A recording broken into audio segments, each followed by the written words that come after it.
3 اي اطلس. بس قبل ما نفهم الموضوع عايزين نعرف هو ايه اصلا. اطلس ده مذنب. طب يعني ايه مذنب؟ هو جسم سماوي بيتكون من غبار، جليد وغازات متجمدة، ولما بيسخن بيطلع الغبار والغازات، وبالتالي بيكون ليه ديل طويل مضيء. طب المذنبات دي ايه اصلها؟ هي بقايا من تشكل نظام شمسي من قبل 4 مليار سنة. طب هل ده معناه ان هو جاي من السولار سيستم بتاعنا؟ ما المشكلة تكمن هنا ان 3 اي اطلس مش من مجرتنا. ورقم 3 معناها ان هو تالت مذنب بيجي من المجرة غير المجرة بتاعتنا. الفضاء فيه 2 تريليون مجرة، احنا في اخر 8 سنين جالنا 3 مذنبات من بره المجرة بتاعتنا، أموا، بوريسوف، ودلوقتي أطلس. والاي بترمز لانترستيلر، كل ما يقع او يحدث في الفضاء بين النجوم او الرحلات اللي بتحدث بين النجوم. واطلس ده هو اسم مشروع الرصد اللي اكتشفه، Asteroid Terrestrial Lost Alert System.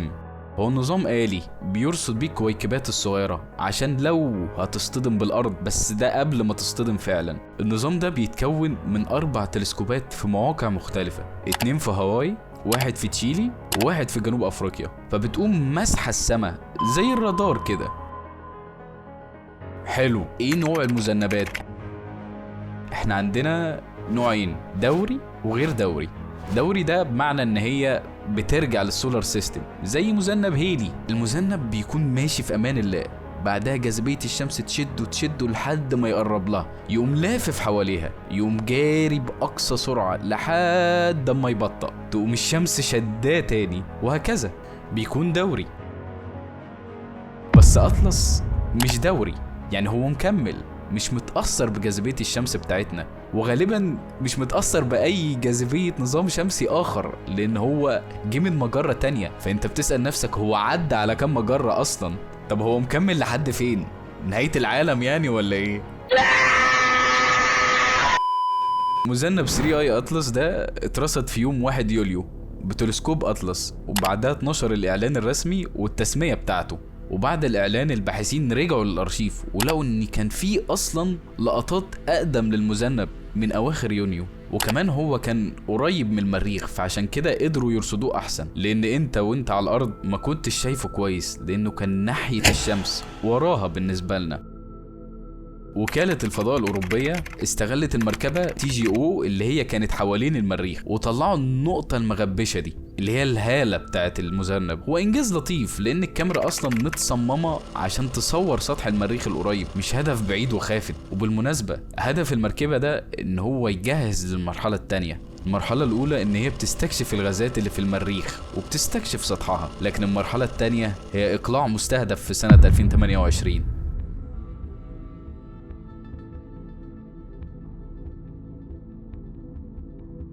عايزك تتخيل معايا ان عندك نوعين من التلج في الفريزر، تلج ميه عادي مكعبات، وتلج جاف اللي هو CO2 اللي بنشوفه في الحفلات بيقعد يطلع دخان من غير ما يسيح. تلج الميه لو حبينا نسيحه هيبتدي يسيح ببطء وبخار خفيف، انما التلج الجاف اللي هو CO2 بيبتدي يفور ويطلع غاز بسرعه، حتى وهو مش لامس النار شكله بيبقى اوضح واسرع. المذنبات العاديه شبه تلج الميه، لما تقرب من الشمس الميه بتتبخر فتعمل الهاله والديل، لكن 3 اي اطلس في نسبه كبيره من التلج الجاف CO2، فلما يقرب من الشمس بيفور بقوه، وده بيخلي الهاله بتاعته مختلفه عن اغلب المذنبات. طب ليه ده مهم؟ بيدل ان مكان تكوينه غير مكان تكوين اغلب المذنبات اللي عندنا، بيئه ابرد، ظروف مختلفة، او انه سطحه اتشوى سنين طويلة بالاشعة، فحرفيا بقى قشرة بتطلع CO2. طيب هل هو كبير ولا صغير؟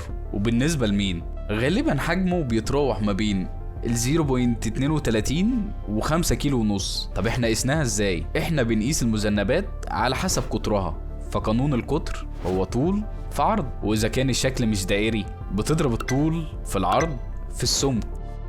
فهو اصغر من هالي المذنب بتاعنا، لان قطر نواة هالي تقريبا 10 كيلومتر، يعني هو متوسط وسط المذنبات المعروفة، ولا منه عملاق ولا منه نقطة. طب ليه مهم بالنسبة لنا القصة دي؟ لأنها بتفتح باب الخيال، ومفيش حاجة أحلى من إنك تسرح بخيالك في كل حاجة. المذنب ده تخيلوا ابن تاه من أهله وسافر وسافر وسافر ومفيش حاجة موقفاه، مفيش حاجة بترجعه، مفيش جاذبية ترجعه على مساره تاني. أطلس جاي من مجرة بعيدة جدا، فتخيل هو عدى على كام مجرة، على كام نظام شمسي، وفضل مكمل، مفيش حاجة موقفاه. تخيل مثلا إن هو عدى على مجرة معينة بنظام شمسي معين، وكان في حياة غيرنا وشافوه وعملوا زينا، صوروه او ما عرفوش بوجوده اصلا، لان مش عشان في حياة بره كوكب الارض يبقى لازم يكونوا اذكياء جدا، وممكن يكون اقل مننا على فكرة، فما تستقلش بالعرق البشري. فهي حاجة جميلة فوق الوصف ان هي بتفتح لنا بوسيبيليتيز كتيرة، لان عدد المجرات اللي احنا عرفنا نرصده هو 2 تريليون مجرة. فتخيل عدد الانظمة الشمسية. عايزك تفهمني ان احنا كبشر في الارض بس احنا المميزين؟ ما هو بالمنطق اكيد مش كل السماوات والكواكب والمجرات كلها معمولة لينا احنا لوحدنا. انت لو مؤمن بدنيا واخرة، انا عايزك تستوعب ان الكانفاس اللي قدامنا ده كلها في الدنيا. فتيجي تسأل نفسك سؤال، هل احنا فعلا عايشين لوحدنا ولا في حاجة تانية؟ وده بيوديك لتكهنات، ما احنا كبشر بنحب نسرح بخيالنا. فتيجي تسأل نفسك سؤال تاني، وات اف ان في حاجة بره غيرنا، يمكن هم زينا بس مش عارفين يطلعوا، ممكن يكونوا اقل ذكاء مننا. مش لازم نربط الفضائيين ان هم اذكياء، ما هو وارد جدا ان هم ممكن يكونوا اقل ذكاء مننا. انا عايز افهمك ان انت لو يعني قدرت تطلع بره الارض وفعلا وصلت لكوكب فيه حياة ذكية، احنا بالنسبة لهم اللي هنكون فضائيين. فاحنا عايشين في زمن ايه بقى؟ ولا منك طولة الميد ايفل ولا منك طولة السما، انت في النص.